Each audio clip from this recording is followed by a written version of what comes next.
আমাদেরকে যেন ওই যে ট্যাক্স ফ্রি গাড়ি চালাবো, ট্যাক্স ফ্রি গাড়ি কিনবো, এই জন্য যেন আল্লাহ আমাদেরকে সংসদে না নেয়। এবং আমরা বলে দিচ্ছি, হাদি ভাই বলে গেছিল না, বাকি সংসদ সদস্যের ঘুম হারাম করে দিবে।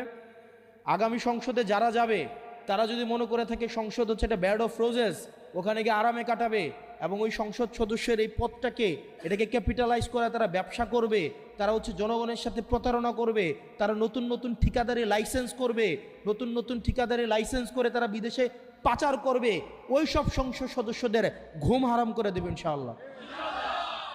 আচ্ছা, আমি এই ধরনের প্রোগ্রামে আসতে বিব্রত বোধ করি, কারণ এই ধরনের প্রোগ্রাম অতি আত্মবিশ্বাসের জন্ম দেয় এবং এটা আত্মতুষ্টির জন্ম দেয়। তো সমজাতীয় সমচিন্তার মানুষের সাথে থাকার অসুবিধা হচ্ছে সব সময় মনে হয়, মানে আমাদের নিজেদের কাছে মনে হয় আমাদের সমর্থনই বেশি, কারণ উনিও আমাদের মার্কার কথা